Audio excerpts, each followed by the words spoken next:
That time of year when many of us set resolutions to be healthier in one way or another.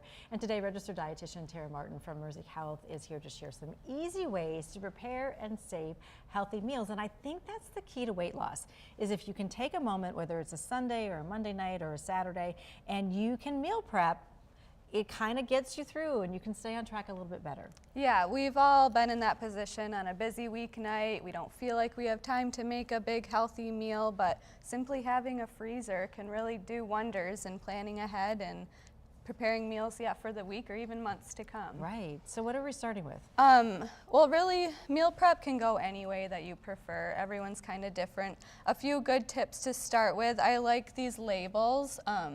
That you can put them on the item you're making, you know, the ingredients, when you put it in the freezer, when to use it And that's really key, because my husband and I freeze a lot of stuff, and sometimes we think, oh, we'll know what that is. And then you pull it out and you're like, I'm not sure, right. Is this chicken or pork chops? Exactly. So those are always handy, a good little first step.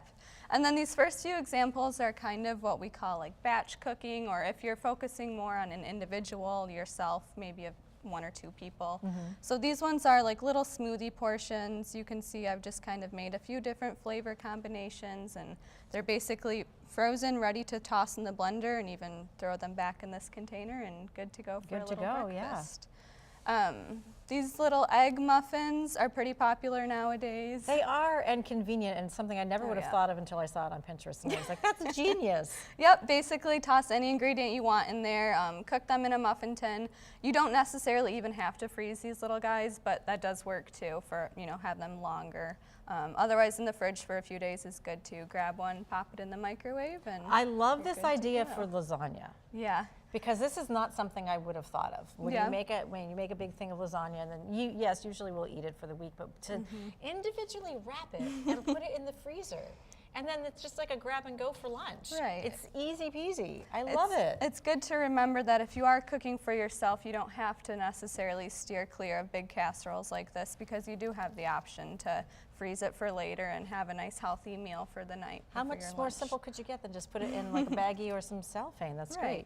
All right, and then this is ingenious too. It's kind of like the whole meal in a bag. Right, this will be more for if you are cooking for your big family. Essentially, you always want to remember, if you have a meat item that's been in the freezer, it's good to thaw it overnight in the fridge, not put it directly in the slow cooker. But once it's thawed, it's good to basically dump in there with some broth or water, and then shred the chicken up. Right, you're not looking for ingredients, you're not wondering if you have to stop at the store on the way home because you've got it already made. These were some really great ideas. Thank you so much for giving them to us. You can find a copy of these recipes on our website, 13underside.com. We'll be right back.